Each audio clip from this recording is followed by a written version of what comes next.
Recently, France has been at the center of controversy. Strong words have been spoken by and against the French President Emmanuel Macron. It is the first time when cartoons by a private magazine named Charlie Hebdo have been displayed on government buildings. Many leaders across the Islamic countries have criticized France for this move. Thousands of Muslims are coming on the streets and gathering together to protest against France. Slogans of Boycott France are being raised by Muslims. Also, Boycott France have been trending on social media. French products have been removed from the shelves of stores in many Muslim countries. At the same time, many European countries condemned Turkey and Pakistan for personal attack on France President Emanuel Macron. India too officially came in support of France and condemned Turkey and Pakistan for personal attacks. This issue has been inflating. But exactly why? In this video, we'll first look at the series of incidences that took place recently and then analyze the entire controversy by understanding the French concept of secularism and their way of life and what made Muslims around the world so angry that they started Boycott France movement. So stay tuned till the end.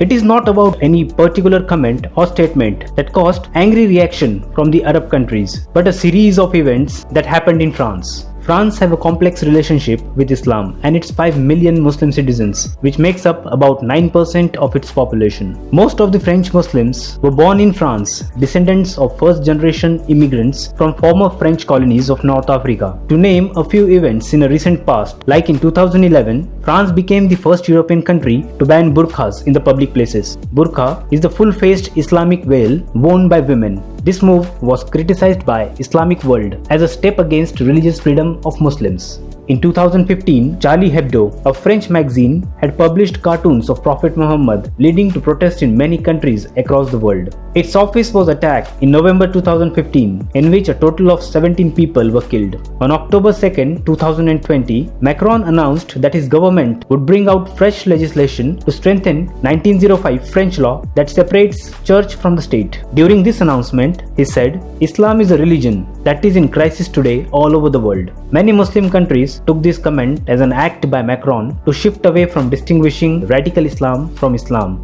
This all built up the tension between the two sides. But then what exactly triggered it now? A school teacher named Samuel Paty discussed the topic of freedom of speech in his class. During this, he had shown the cartoons published by Charlie Hebdo to his students in his class. On October 16, an 18-year-old Chechen refugee in France beheaded school teacher Samuel Paty over the same. This sparked the anger amongst the common French citizens. In response, President Macron said, "We will continue. France would not give up cartoons, drawings, even if others back down." France ordered the temporary closure of Mosque as a part of a crackdown on people who are suspected of inciting hatred. It also banned few Muslim organizations within the France. This is the first time that cartoons of Charlie Hebdo, which is a private organization, are being displayed on public buildings. This triggered Muslim world, and as a reaction, they started protesting all over. For Muslims across the world, this is an insult of their prophet. Various leaders of Islamic countries, including Imran Khan, Javed Zarif, etc., have strongly criticized Macron over his stand, calling it a mentality of Islamophobia.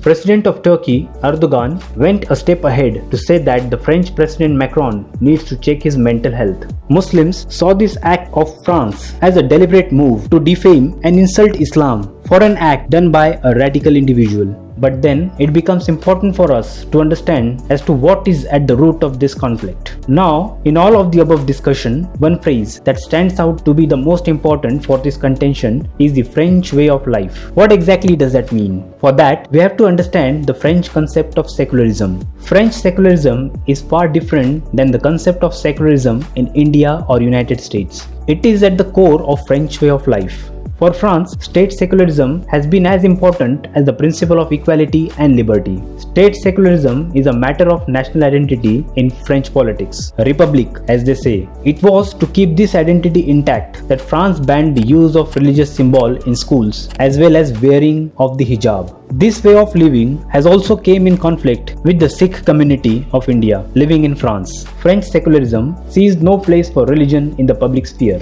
It completely separates religion from the state. According to the French way of life, religion should be completely a personal affair and should not be brought into public sphere. freedom of speech is a keystone for French way of life, in that anybody has the right to criticize or make satires on any religion or religious figure. Charlie Hebdo, a satirist magazine, have been making cartoons on many religious figures and satires on many different religions over the years. French constitution too demands those seeking the citizenship must commit themselves to integrate into the French way of life. On the other hand, religious Muslims considers the criticism of their religion and religious figures as blasphemy and unacceptable. It is something that hurts their sentiments and feelings. Freedom of speech is not absolute. It doesn't include a right to abuse or right to disrespect religion and religious figures of the others. Now, this creates two opposite ideological poles that becomes reason for tensions between them. For one side, making cartoon is a part of their freedom of speech and no one has right to kill in the name of religious sentiments. And for other group, act done by France in supporting the insult of their prophet is an act of malice, and the right to freedom should not mean the right to disrespect or abuse. Overall,